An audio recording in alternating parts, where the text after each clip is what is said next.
Rise and Shine Rwanda, it's Friday, the 11th of March.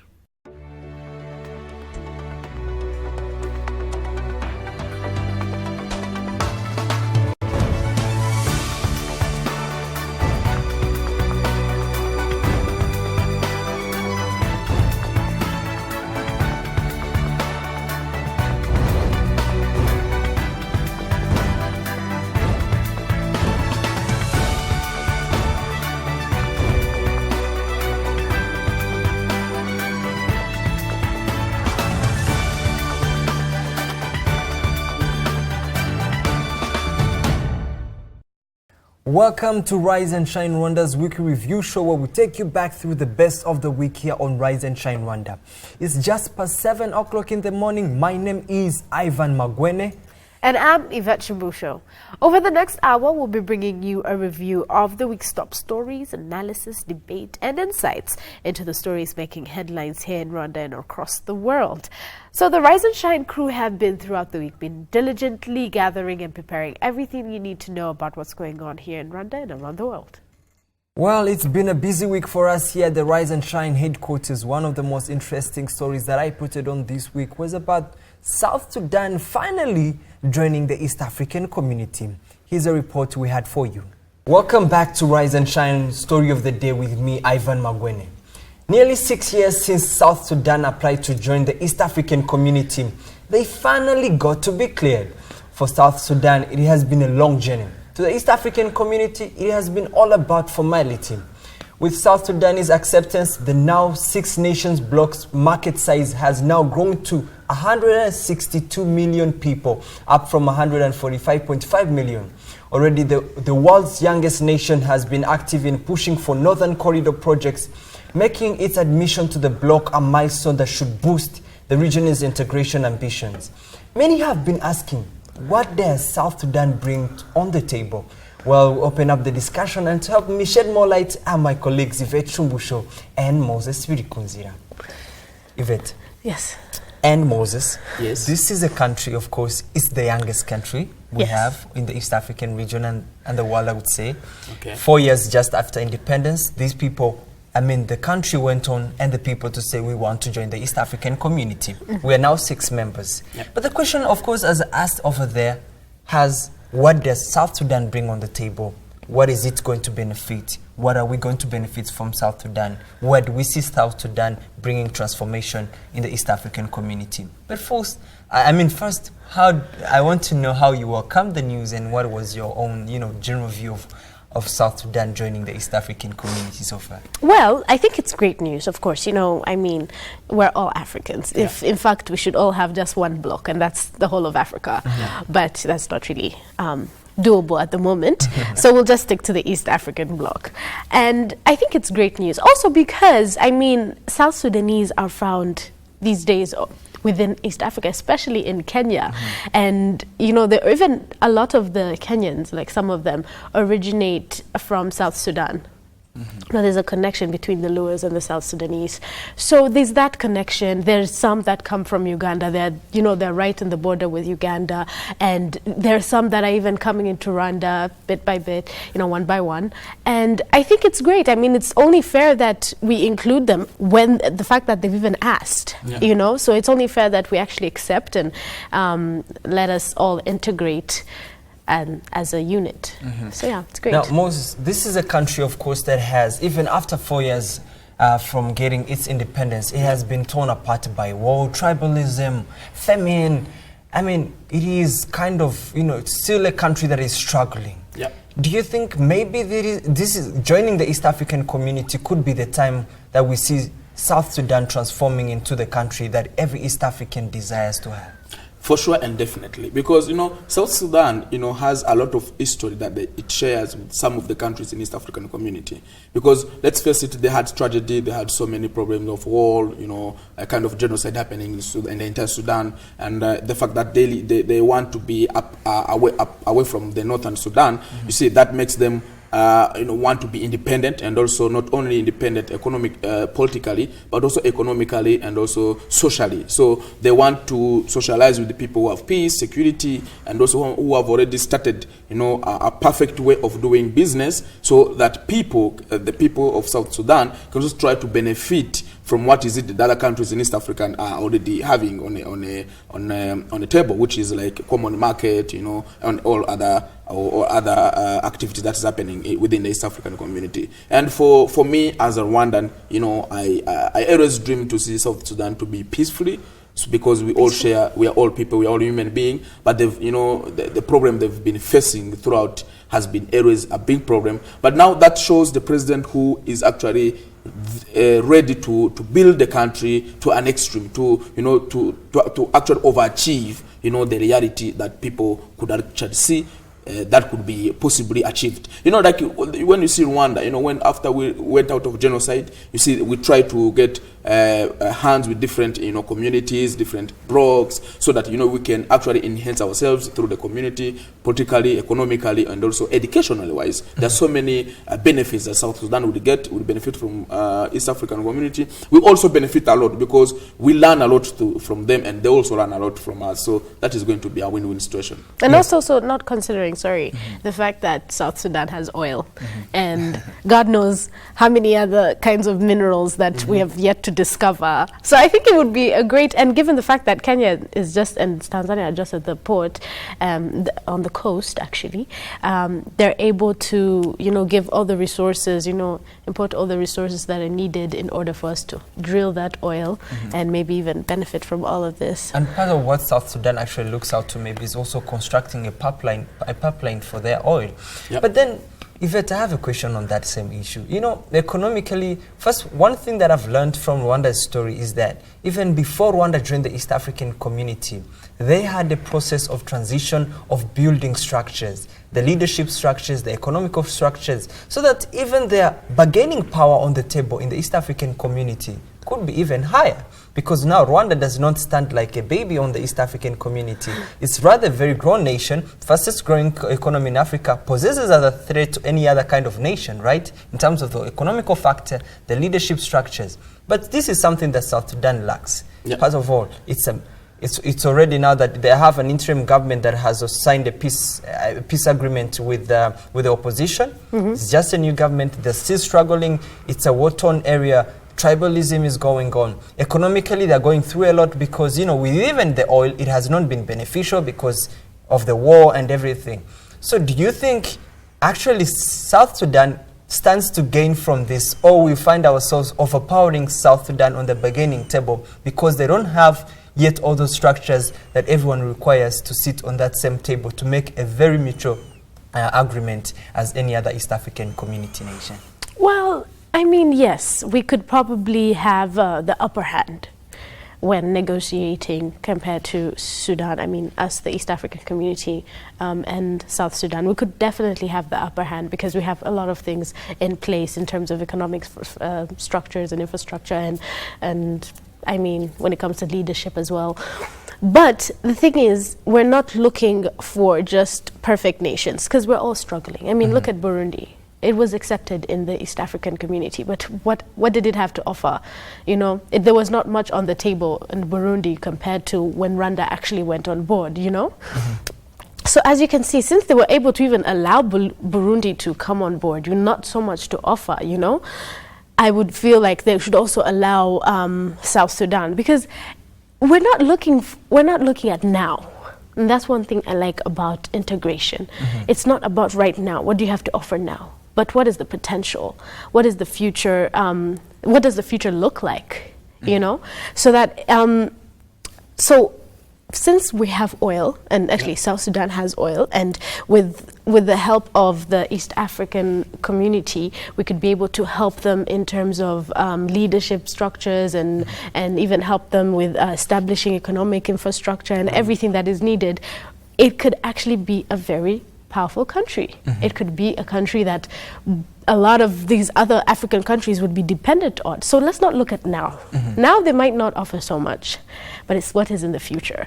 And you know, that's what we're always working towards. I mean, we have Vision 2020, Kenya has Vision 2030. Yes. I mean, all these people have 2040. Has 2040, Burundi will still figure out. But yes, so we're looking into the future, and it's an integration. I mean, integration is like we're coming as a family. We're helping each other. Kenya and Uganda and Tanzania were gracious enough to accept Rwanda and Burundi, and they've helped us, you know. We're all been able to integrate perfectly and peacefully. And so let's let somebody else also come in and, you know. Well, I love the spirit out there, even, you know, kind of, you know, which I think is promising. But of course, part of what I can't let go is the fact that even during the East African Community Summit that happened last Wednesday in Arusha, the 17th, actually chaired by His Excellency Magufuli Pombe, he, of course, emphasized the fact that, you know, we actually have a new East African secretary who's from Burundi. And part of one thing that, of course, was so interesting was the introduction of the e-passport. Part of what we're going to see next year is people traveling on the East African passport. How do you feel?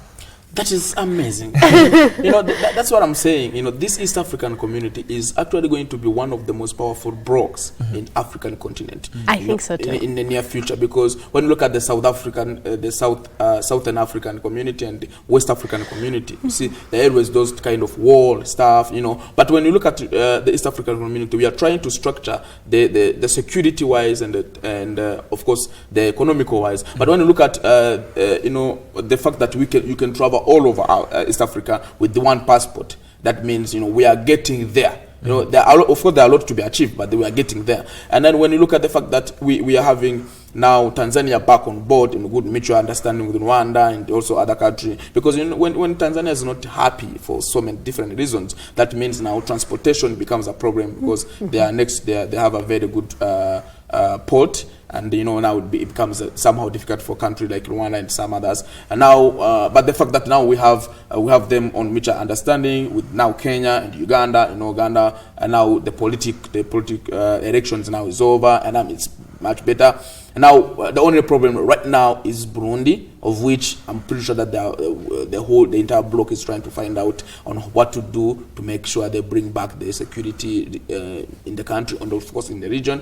But again, now the fact that now South Sudan has joined, you know, it's going to boost the economy of East African community, because that oil now, after the structure, the political structure and the economical structure on the way on how to export that oil, and now the transportation will be a bit easier, and you know, the price of oil maybe in East Africa community might also be a bit cheaper, you see, and it will boost the economy. And when the security now in South Sudan comes in, now it will be, I mean, amazing. So for me, it's the best is yet to come, of course, but where we are, it's something we can smile of.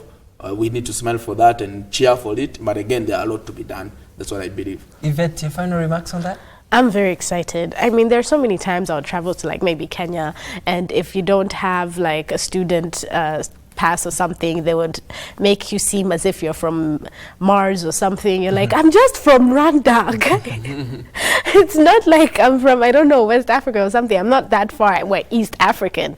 And I think it's very good that we're going to have an East African passport. But what I do believe should be done even before it's issued out next year, January, is that all the countries are sensitized, and they understand what it means to have the passport, and what the benefits of having the passport, and also make sure that, you know, people are aware of this the East African integration, because there's so many people, like, you know, if you want to work in Kenya, all of a sudden no one knows that you can actually work there as a Rwandan without having to pay like a work permit or something like that. So people really need to be sensitized about this integration and also the issuing of the passport. All right, the sensitization, I think, begins with us then. Yes. Yeah, definitely. All right. Thank you for joining me for that same conversation. And of course, for people at home, you can also join the conversation at Rise and Shine RW via Twitter. Oh, well, as you already know, South Sudan is officially part of the East African community. And now we're 6 member countries. Of course, it came with different reactions, different predictions of what people think could be the impact of this. Perceptions. Yes. And overall, I believe it's going to be a good move. I believe it's good that we expand. Mm-hmm. And I also believe that there's a lot that South Sudan has to offer.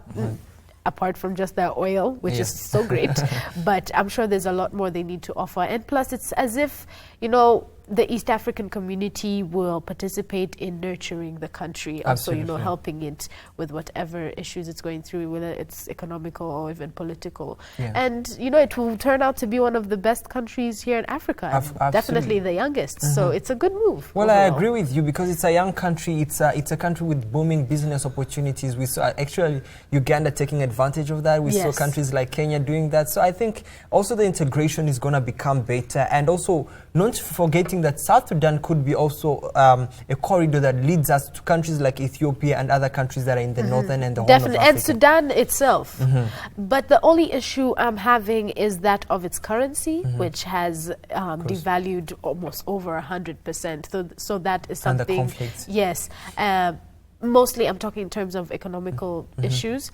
So I think that is one thing the heads of states of the East African community will have to struggle with and will struggle with. But I mean, at the end of the day, I think we could be able to, you know, come out stronger. All right, of course. And now another story that I put it on this week, of course, was about the International Women's Day. We had a group of young girls from a Yes campaign, which is a Girl Guide Association campaign that is ongoing, that is supposed to take around 20 days. Here is what we had for you this week. Welcome back to Rise and Shine, Rwanda's story of the day with me, Ivan Magwene. Well, as you already know, yesterday was the International Women's Day. And of course, the world came together to celebrate this day under the theme, Planet 50-50 by 2030, Step It Up for Gender Equality, which tell to encourage men and women to act for positive change. However, this morning I want to introduce to you a group of young women running a campaign named Yes Girls Can. And in Rwanda, they are focusing on increasing awareness on sustainable development goals to the girls and young women of Rwanda. Yes stands for Youth Exchange South to South. The Yes Girls movement currently has 9 participating countries, including Rwanda.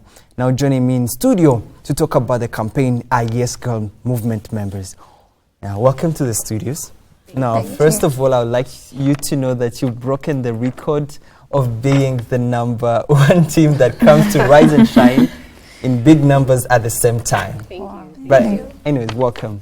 Thank you. And of course, yesterday was International Women's Day. So how did you all spend up your day, and what did you have on plan for the day? Of course, we have a lot planned. We are girls. We work with girls. And we celebrated it with other ladies in a small district called Rulindo. We launched a campaign for the young girls and the young ladies. And really, yes, the girls can. Yes, but, you know, I wanted to, first of all, get you to feel free about this. And for most people, as I said, this is a girl campaign this is a campaign that is almost this is a movement that is in 9 countries. And quite frankly, to be saying, everyone joining us here maybe might think you're all Rwandan or what, but of course I want you to introduce so that every person knows what we're going to talk about and who are the people going to talk about it. I'll start from this side. Of course, if you would like to introduce yourself. I wanted to introduce you, but I had issues with, of course, that I would make a mistake with the pronunciation. It's okay. Yes. It's okay. My name is Dana Dushime, and I'm from Uganda. Dana Dushime from Uganda. Yes. I'll remember that. And my name is Olive Gaki from Kenya. Kenya, all right. Gaki? Yes. Gaki, I got it. And I'm Rakutuman and I'm Yalinirina. I'm from Madagascar. Rakutuman. From Madagascar. Yes. Only Madagascar.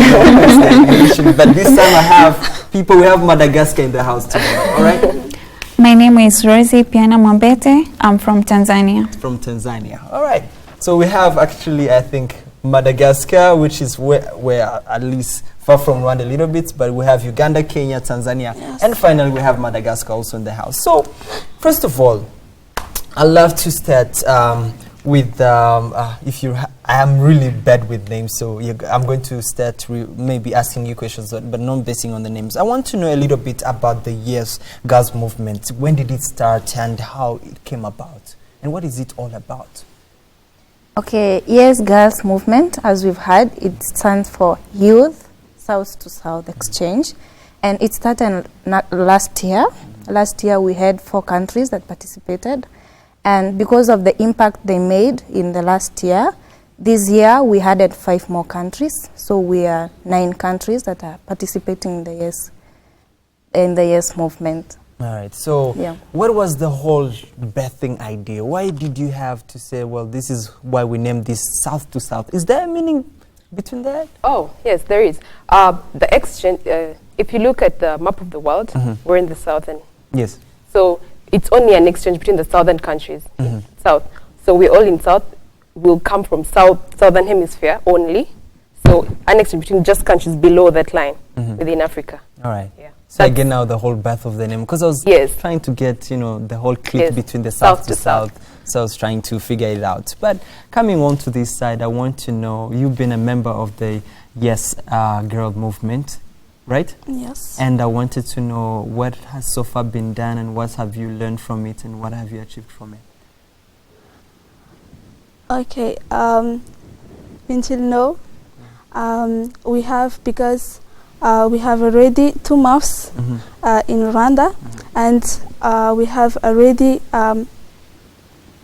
engaged many projects, and also before this campaign, we have already to do many things like the freebie in me, also the. Maybe other girls can help you with that? Yeah, all right. We've done the Free Being Me. It's basically a program that boosts the confidence of a young girl. So we deal with girls, that's for between 7 to 14 years. So you help her boost her confidence before she gets to the most crucial time of her age. We've also done activities with the 12 plus program. I think it's common here. These are girls, young girls. We put them in a safe space. They air out their views, their expectations, their fears away from home. And so it's a safe space. They're free to say anything, such kind. So those are programs we've been running so far, the Girls and Confidence. Now we're running the campaign so that we also help them. All right. Now, of course, I'll bring on the question to our colleague over there, that the campaign is focusing on the Sustainable Development Goals and public awareness by emphasizing on the role of the women in the world's development. So I want you to, of course, I'll come on the same question with you guys, and I want to have your own opinion. I want you to walk us through why this theme and why this emphasis on this same theme of this year. Thank you. We felt important to talk about the Sustainable Development Goals because the global themes of this year is about the SDGs. So we felt important to talk about that SDGs in order to raise awareness, especially to young women and young girls of Rwanda, so that they can know their role in the development of the Rwanda too, because it's important to them. That's why we focus on the SDGs of the campaign. Is there any other reason you'd like to share with us? Yes. And also actually the girls and young women participate actively on the global development, so we can participate of this, especially we chose 5 SDGs with this, but as we know actually MDGs changed to SDGs, and we have also 17 goals to achieve. So yes, girls can. Yes, and of course part of what we want to achieve is women equality. Part of what this says is 2030. Now your campaign, I understand, is going to be going on for 20 days. It has already started. You initiated it in Rwanda district. I want to know, what are some of the activities that are going to be running in the campaign? Okay, some of the activities that we'll be doing is we will be going to schools, both primary schools and high schools, where we'll be interacting with young girls in the schools. And we will be telling them more about the SDGs. We'll be doing activities like, for instance, if we focus on the climate change, we can help them know how to conserve the environment by planting trees and such activities. All right. Now, of course, bringing on to Dushime, I want to know something. Is it Dushime, right? Yes, it is. Yeah, I got it right there over there.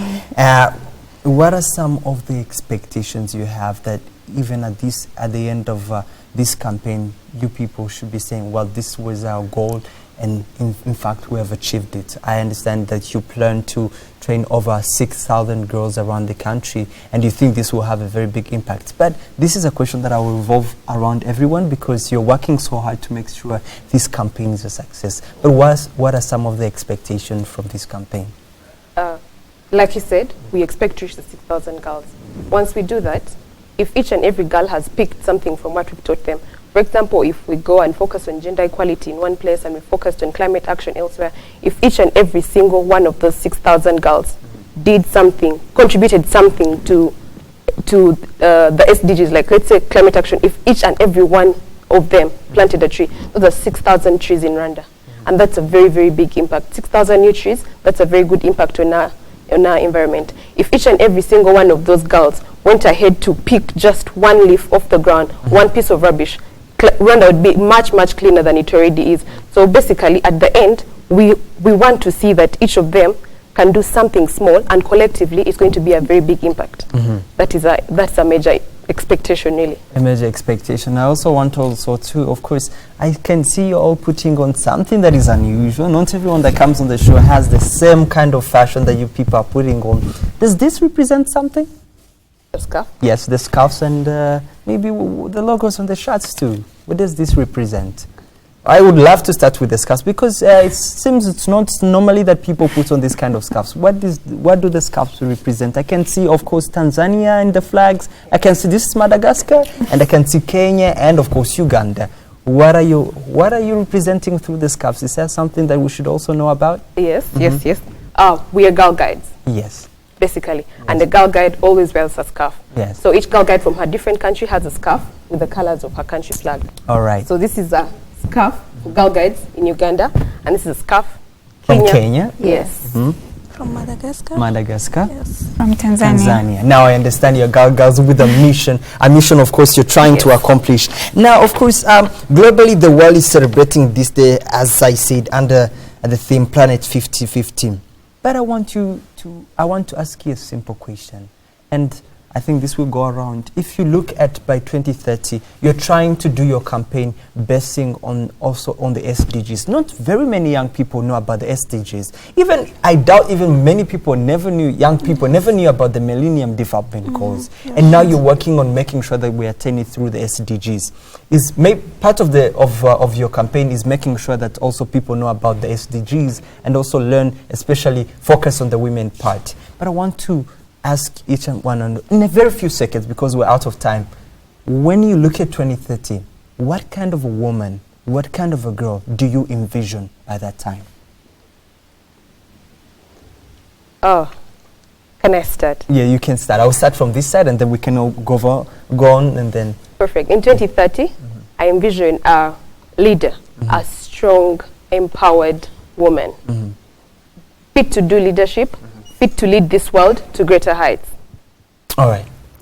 Okay, come 2030, the woman I want to see in the world is a woman who has the passion to leadership, the woman who can take care of her family, and a woman who can take care of the responsibilities both in the nation and worldwide. All right, I'll come to the ambassador from Madagascar. Okay, to 2030, I think we have a biggest vision for young girls and young women, that the woman will be the woman can bring a positive change for our own country, and also to have a self-esteem and have a confidence for herself, and also able to change in more her life and also her community. All right, positive change, self-esteem, change in the community. That's what we see over there. And of course, as we come to the last person over there, what do you envision that kind of woman in 2030? To 2030, I think I want to see the perfect girl, strong, who can take anything and lead, who has a strong vision to lead anything without having the idea of fail to work forward in everything. Yes. All right. Oh, of course, I would love us to go on with the talk, but of course we're out of time. But I would like to say thank you so much for coming out and talking about the campaign. And as I hope, of course, as we celebrate women, as we celebrate the, the achievement, let's keep on also empowering. And I wish you the best on your campaign. And I hope you're also having a great time in Rwanda. Oh, yes. Is it your first time? Yes, it Yes, is. it's your first And time. how is the country so far treating you? It's a nice place. Good. Everybody's kind. Everybody's Yeah. And I hope I have been kind to, right? Oh, sure. Yes. All right, so I hope you guys have a great time. You're going to be here for 20 days? No, for 6 months. For 6 months. Oui. Amazing. 6 months in Kigali. Yeah. You will live with your citizenship already. All right. For sure, I'd love to thank you so much for coming out, and I hope that as the campaign goes on, you also learn a lot about it. Maybe also learn Kinyarwanda. Next time we meet up, you have to know Kinyarwanda. Yeah, Get Kinyarwanda names. Murakoze. All right, Murakoze, right. You got it over there. And I also want to say, Murakoze, thank you so much for coming out over there. And of course, well, there you had it from us. And we hope that by 2030, the Sustainable Development Goals aim to ensure that every woman and girl enjoys full gender equality. And campaigns like this will play a big role. You're watching Rise and Shine Rwanda. Business is next with Yvette Shumbusho.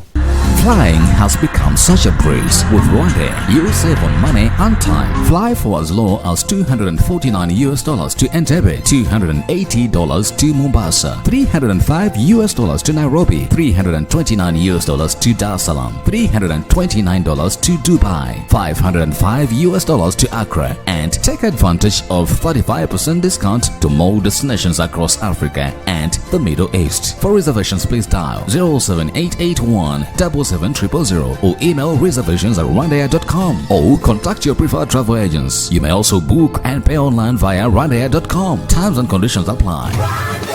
Fly our dream to the heart of Africa.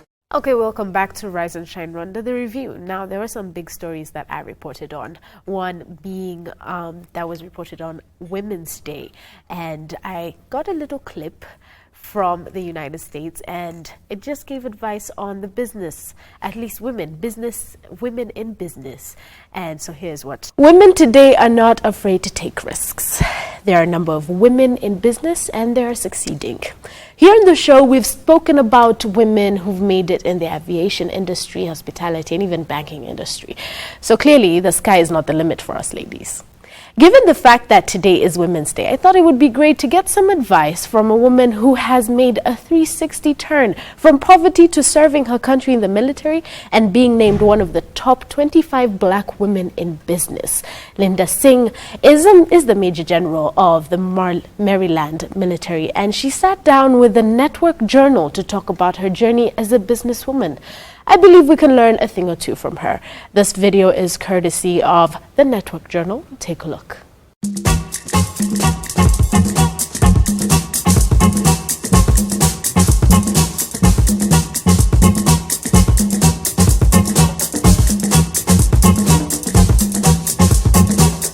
Well, good morning, Sunshine. It's Stacey N.C. Grant, celebrity guest correspondent for the Network Journal's 25 Most Influential Black Women in Business. I am so excited this morning because we get to start off our day with the beautiful and the talented Miss Linda Singh, Managing Director for Accenture. Thank you so much for joining us. Congratulations on your honor. I'm just so impressed by your bio, what you have done. You came from something that most people wouldn't equate with success, and that's from being homeless and a high school dropout to now being a successful 25 most influential woman in business. What did it take for you to never look back and move forward with your career in the military and beyond? So thank you so much for the intro this morning. And I think when I think back to over my career, the three things that I really go by is one, being relentless. You have to be relentless in your pursuit. And I probably didn't understand that's what I was doing with all the fortitude and the strength and the faith that I had. The second thing is that you really have to kind of surround yourself by people who want to see you be successful. And that's building those relationships kind of fostering that circle of influence that you have so that they can help prop you up. And I can tell you, I do not surround myself by negative people. I surround myself by people who have nothing but positive energy, because that is extremely important, because if you don't, that just kind of pulls you down. And then the last piece I would say is that you have to have that faith in yourself. No matter when the times get hard, you really do need to have the faith that things are going to change. You have to understand that, things may get tough, but, we're kind of like, when we go through life, it's really like growing up through a tree. There's branches and sequels. And depending on which branch you lead, you might come to a dead end and you might have to take a couple of steps back and then go to another branch. So, and at some point, being here and being one of the 25 most, influential black women in business is climbing to the top of the tree. And that's kind of the way I see it. Excellent. As you can see, there's no doubt that you were relentless in your career. You even served over in Afghanistan. Tell us a little bit just about what you do on the day-to-day. So someone watching, someone aspiring to be an influential black woman in business, what was your career path and how would you suggest that they follow theirs? Well, it's funny. I actually lead two dual careers. And so on the Accenture side, I am managing director, and I came in as an experienced hire through Accenture, so I didn't come in out of college. And I've been working in systems implementations and development, and I'm just actually starting to transition to a brand new job next week in Accenture as the Health and Public Service Director of Operations for our North America unit. And so that's a big step, but it's really having worked in the business, understanding the business, and making sure that people understand what I can do to kind of pull things forward. And then on my military side, I'm actually a brigadier general in the Maryland Army National Guard, of which I'm the commander of the Army side of the Guard in Maryland. So I have, almost 5,000 troops that I command. And that took me commanding at every single level, continuing to get my education. Education is most important to me. And so it's making sure that you have the right jobs, the right experiences, and taking advantage. When someone asks you to do something, you step forward and do it. I love it. Now you can see why Miss Linda Singh is one of our 25 most influential women in business for the Network Journal's Breakfast this morning. We are thrilled to see your growth, to see your example of what's possible with relentless determination and education and access to the right network. So stay tuned. We have some other featured guests that'll be honored today that'll be on the networkjournal.com. This is Stacey N.C. Grant and the beautiful Linda Singh signing off. So Linda Singh is the Major General in the Maryland military in the U.S., yes?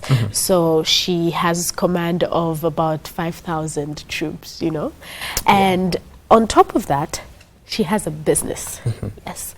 So what I want us to talk about today, because we're celebrating women, I just want to first of all show off how women can be able to do it all, You're in the military and you also have a business, and for sure, she's also a woman in general. So she also has a family and all that. She's even a mother. So. Yes. So first of all, I wanted to talk about this and, just show that not only can we do it all, but we also do it very well. Because she was named the top, among the top 25 black women in business.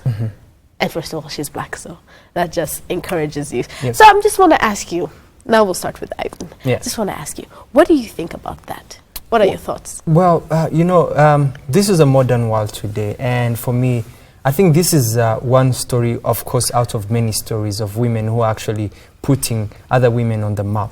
I think, even coming from a background that most of the women that we see today tend to, because of their background, you find that either they have been emotionally, depressed, or they have been mentally disturbed, and sometimes you find that this kind of women, this kind of affects their future or the way they progress or the way they portray the world. And for me, this is a successful story that should be an example for all women out there. As Moses was talking about, for example, in sports, same as the military, it's very hard to, find very many women in the military because, they say it's a hard job or what. And in high-ranking positions. And high-ranking. This is a major general, and it's absolutely a successful story. But one thing I think we need to learn from is that even you were talking about the idea of, trying to jangle around with things. She's a businesswoman. She's a mother, maybe. And she's in the military.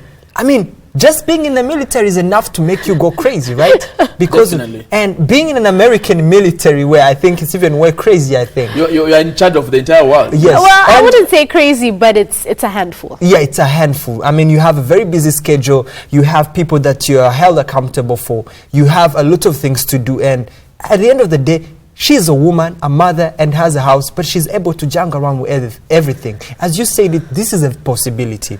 And this is to show you that actually, let's prove people wrong.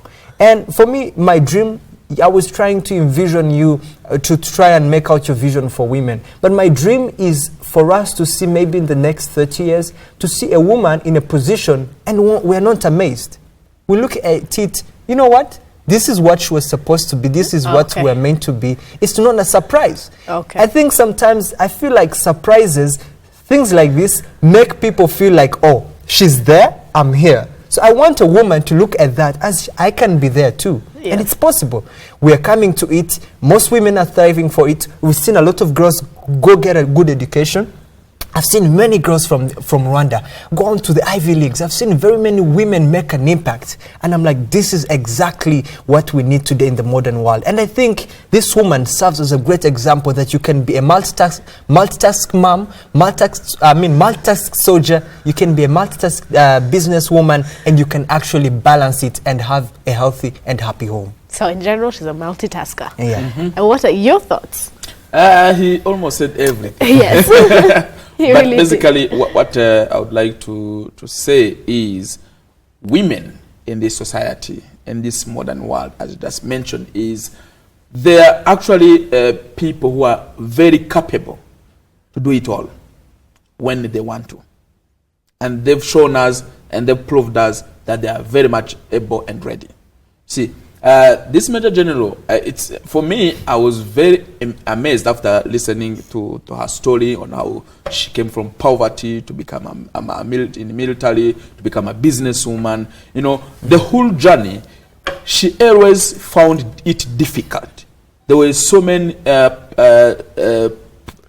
times when she could leave it all. She could fall down. But she kept on trying, she kept on working hard, and she strived it. And you know, it is always to all the mothers who are outside, to all the young girls who are aspiring to be in higher leadership position, to influence the community and the society. You know, you should always say, what can I be able to offer in this world? Because if you are living in this world, because when you are born, every person, when he or she is born, there is always a reason why you are born. So you must leave a legacy behind. It should be in a positive rather than negative. And these are the women that are actually inspiring us. And we say, okay, thank you so much, God, that you've really made these women being here. We learn from them as men, because it's not only women that I'm not talking to right now, but I'm also talking to old men and young men who are also aspiring, because it is always a pleasure to see a girl making it. And when you are not making it yourself, you say, but why can't I do it as she does? So this is a time when we should now start learning from girls rather than them learning from us. See, that's Definitely. where I want this world to go. So another thing she mentioned, which I think is very imperative, is education. She talked about that, you know, she came from poverty, so she never really got an education. She's starting to get an education at this very moment. So she talked about how education was so important in everything, you know, getting that education. So I think it's important that we encourage everybody, you know, not only to empower women, but to, you know, fill them with knowledge. Let them never lack when it comes to education. Yeah, and exactly. Maybe I could be wrong, but there's something that I've been observing, and I think it's very important we tell it to most of our Rwandan girls. There is a secret when a man, I understand it myself, that there is a secret when a man, for example, goes out to a woman that is educated. You know, education kind of empowers you in a way that is beyond what you can think. It's very important that as we go through these stages in life, women should not, for example, rush for marriage without finishing up their education. I understand that different circumstances in life, but sometimes people, it just happens. Yes, but I think the most happen. important is that you finish your education. Yes, and what happens normally however long it takes. Yes, but what happens mostly is that sometimes you find that they have lost that journey of education because they have maybe been in marriage or a lot of things. And it's very important that we become patient with education. Education can really take your time, but I think the results are worth it. Are worth it in your marriage, are worth it in whatever you're going to do, are worth it as a person. So I think it's something that we can learn from. And it's my advice out to very many friends out there that I know that are going through this. And it's very important because I've seen a lot of people struggle with it because they have not been able to accomplish what they were supposed to do. And I agree. Thank you very much. Definitely. Well, there you have it. I mean, she can do it all, so can we all. I mean, we're all celebrating Women's Day today, and there are more stories that are going to be coming up. So you're up to date with today's business headlines. Sports news coming up in just a moment with Moses Vilikunzira.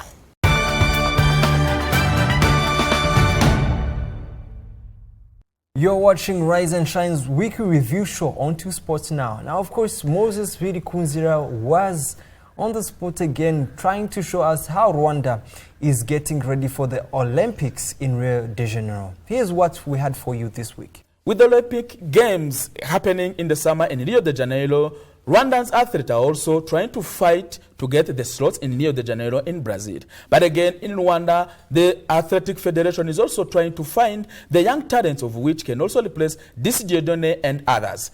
But in Nyanza last weekend, there was an athleticism 15 kilometer that happened, and some of the young talents won. And look at how these young talents participated and also the way they performed. Take a look on the report I compiled for you. The most anticipated Nyanza Peace Marathon, which covered 15 kilometers, took place in Nyanza town, Southern Province. The marathon attracted many athletes, including Robert Kajuga, who participated in London Olympics in 2012. Kajuga, who eventually won the marathon, said that he was very happy to see the federation organizing certain marathons because it will increase the number of people who love athleticism. Muri rusange, ibintu birimo biratuma abantu benshi bakunda umukino wo gusiganwa ku maguru.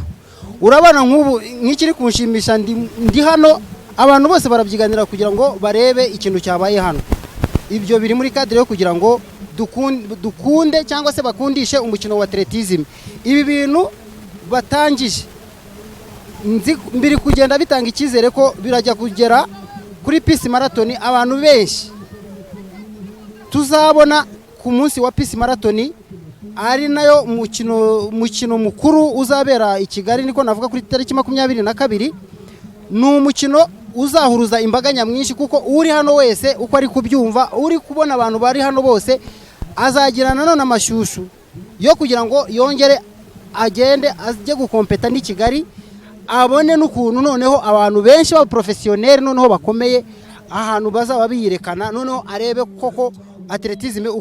Among the winners, there was a 12-year-old Divine Dusabe who has been tipped by Rwanda Athletics Federation to become a star athlete after record-breaking performance at the Nyanza Peace Marathon. Incredibly, in her first ever competitive race, she finished second among the best 3 runners from Nyanza district, and she clocked 1 hour, 11 minutes and 41 seconds. She came behind Stephanie Niodusenga and the overall winner, Serine Iradukunda. After that amazing victory, Divine, who wants to become a professional runner in future, said that she is so happy to be among the winners on her first competitive marathon. I am so happy because this is my first time in the competition and I can't believe I managed to finish the race. I normally just jog with my elder brother, but not for such a long distance. I'm very happy and I can't wait to tell my parents. The mayor of Southern Province, who was among the guests, said that she was very happy to see youth from Nyanza winning, and she encourages many other districts to participate in other races in the future. Mwabonye ko abana benshi batsinze ari Nyanza byadushimishije ko imyitozo dukora idasigarira hafi aho kuko no mwirushanwa twagera nkuko uyu munsi twabigaragaje. Ishusho rero bidusigiye nuko igikorwa cyo kwirukanka yo gukora siporo ko ari ikintu cyiza, ndetse nabonye n'abakuru bagize ishyari ryiza yuko tugiye kubikomeza mu buryo bihamye ndetse no mu tundi turere nubwo birimo ariko noneho tubihe imbaraga nyinshi.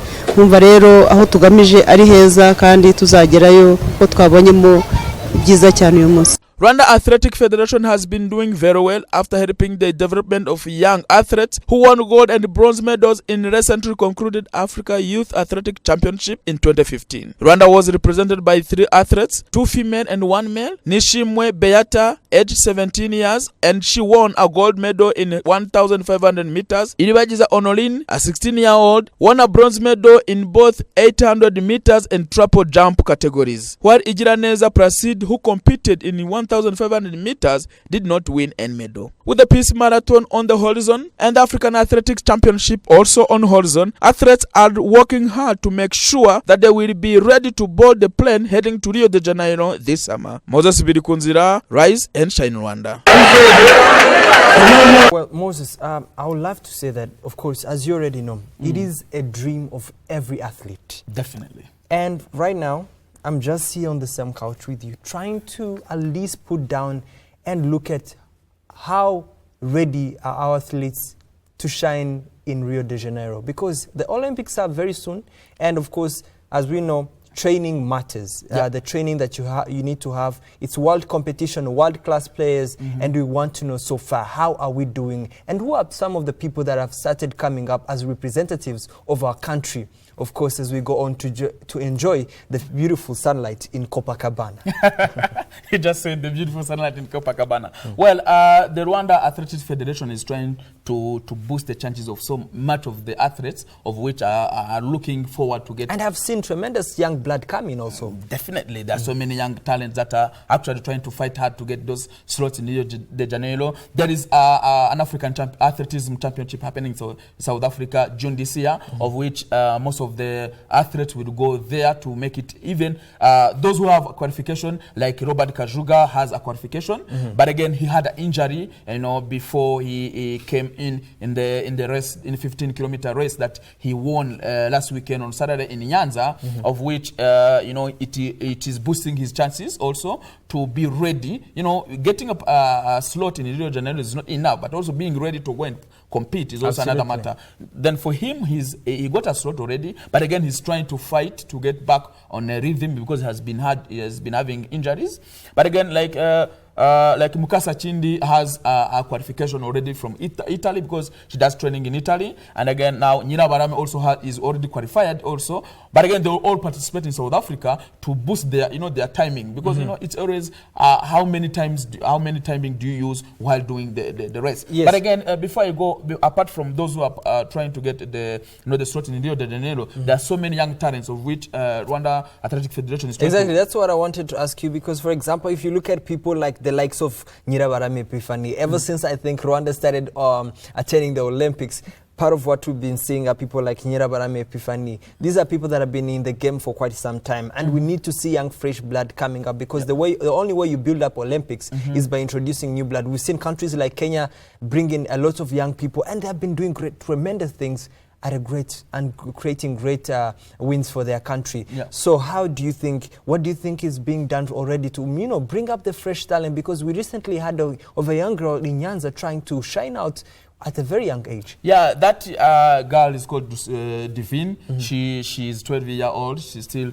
in high school, first class high school. So she ran the 15 kilometers and she used about 1 hour 52 minutes, of which is good for a young kid, and it is very good. And I happened to in an interview of one of the vice president actually for Rwanda Athletic Federation said that they are going to track her her development until they take her to this Gicumbi training facility, which is a state-of-art training facility for athletes.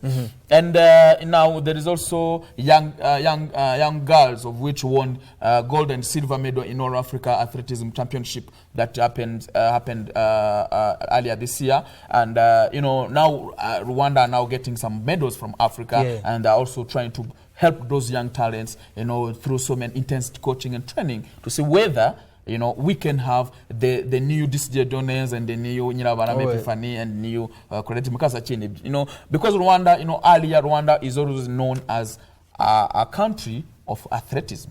Well, there you had it from Moses, of course, and we hope as the Olympics go on and get closer by, and Moses will be bringing you the latest of what's going on. You're watching Rise and Shine Rwanda. Stay with us. Local and international news are coming up next. Flying has become such a breeze. With Rwanda, you will save on money and time. Fly for as low as $249 to Entebbe, $280 to Mombasa, $305 to Nairobi, $329 to Dar es Salaam, $329 to Dubai, $505 to Accra, and take advantage of 35% discount to more destinations across Africa and the Middle East. For reservations, please dial 07881 700 or email reservations@rwandair.com or contact your preferred travel agents. You may also book and pay online via rwandair.com. Terms and conditions apply.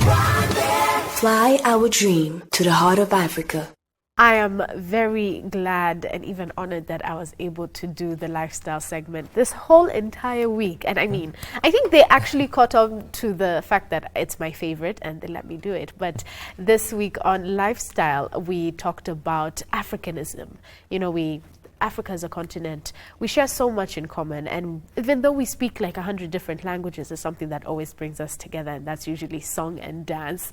Let's take a look back. Africa is such a blessed continent. Yes, we have our issues. There's war, there's poverty, famine in some areas, but there's something we have that I believe is tip-top than that of others elsewhere in the world, and that is unity. We speak more than 100 different languages, but we're united by our Africanism, which is mostly founded in song and dance. Take a look at what I'm trying to say.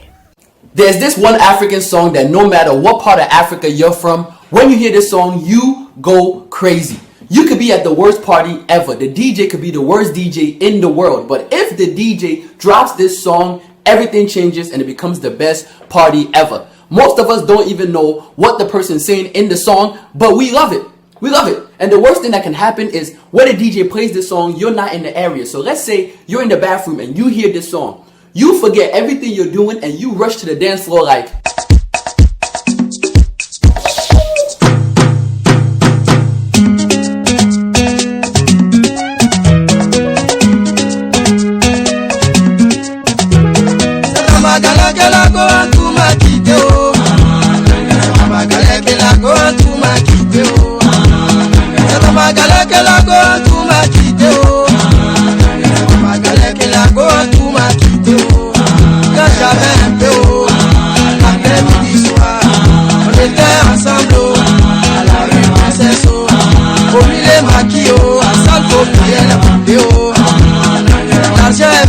Tout a changé de côté, oh. Maribana, elle a changé de côté, oh. Well, how was that? You know, yeah, that, he was right on point with every bit. Very much. You know? Yeah. So what I want to be able to talk about, even though that I hope it made your morning at least, but what I really want to focus on is our unity. You know, our Africanism. You know, Africanism in definition is just simply something like a characteristic. And no matter where you're from, if there's an African song and one as popular as Magic System's then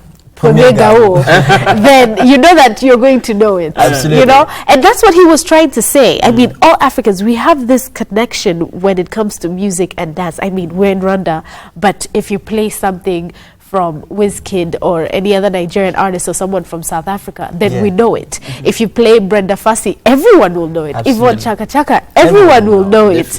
You know? So I think that is one beautiful thing about our continent. You know, no matter how many different languages we speak or our different cultures and customs, when a song is played or a movie like Kirikou. Do you remember Kirikou? Absolutely. Where is it from? It's, I think, from Senegal. It's from Senegal. Imagine. But since it was on TVR from 19-something, you knew Kirikou from the beginning, you know? People don't understand French. Exactly. I used to watch it and I didn't even understand French. So that unity, that Africanism that we all share, I think is something that is very unique. And I think something should also be celebrated. In fact, we should have African Day. Do we have African Day? We don't have that. We need to have an African Day. We have to start doing hashtag. You know, hashtag African Day. This is something all the heads of states should consider. But yes, so I'll start with you. Let me tell you something. Yvette, Premier Gao was a classic, and we have, of course, as you know, honestly speaking, I have a friend the only song lyrics he knows, this is the song. And every time it comes on, he does not only dance to it, but also gets to sing to it. This is a classic song. I saw the first version back in 2000, 2001. And you know, it came out, it was recorded 1999. This is more than actually now has even 2 videos. There's the original video, which was back around 1999. There's another video, yes, which is quite modernized and with a lot of explanations. But I mean, the African dance and African vibe has always been there, and of course we normally tend to give jokes that Africans tend to dance more than any other person around the world. It's true. For example, the Westerns dance to electronic music, which is weird. You were basically shaking your arms and head, and you're just nodding. Yeah, just nodding around. So, but we've seen African songs everywhere you are. For example, people have been dancing recently to Ekotike.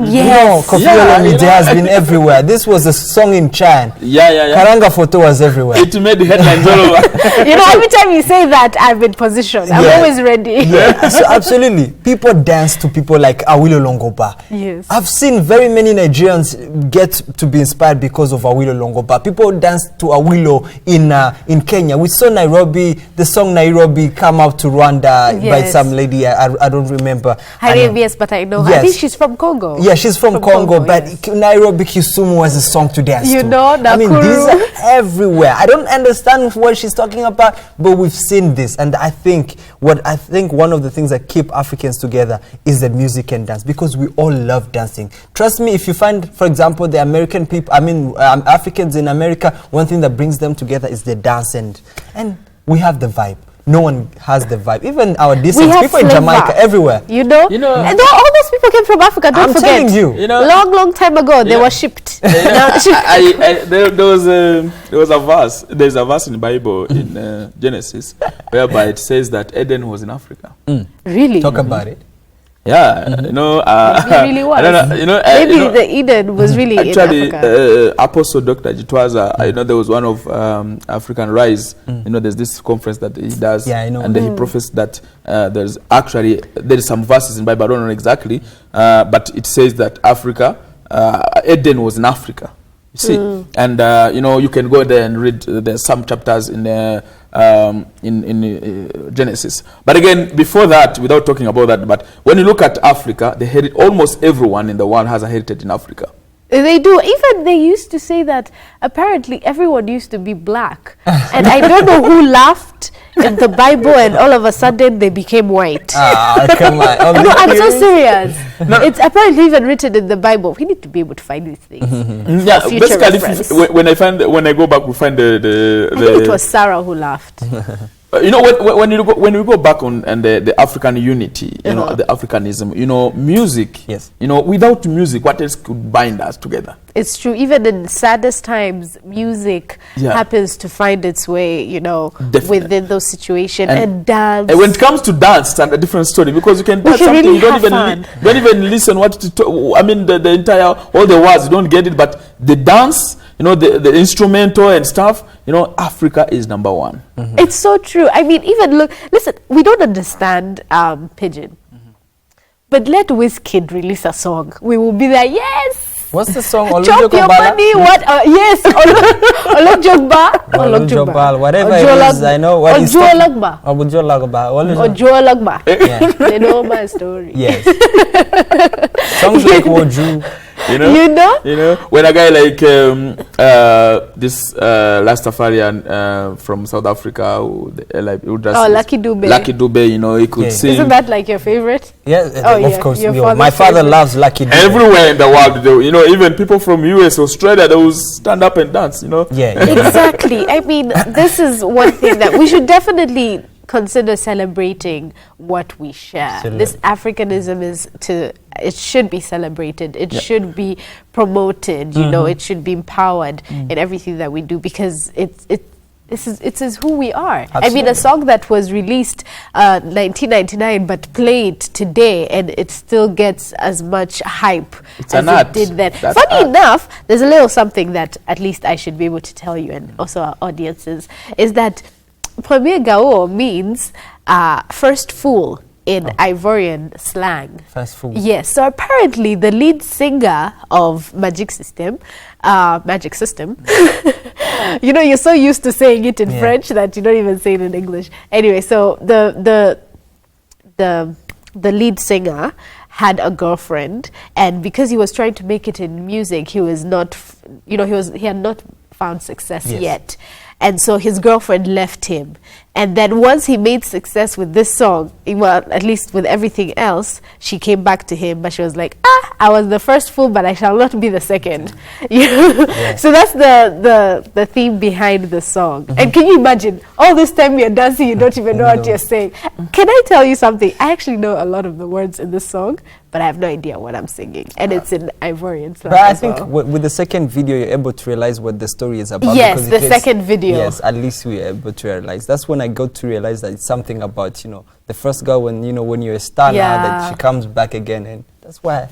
But I don't understand what they're talking about. But I love this song. Yvette, I would like to thank you for making my morning so beautiful. It's my pleasure. I mean, this is what we do to make sure that your mornings are beautiful. Absolutely. So let us celebrate Africanism. I mean, once you're listening to those songs, make sure that you let the whole world know about them, because they're our heritage and we all share something. We're very unique as a continent.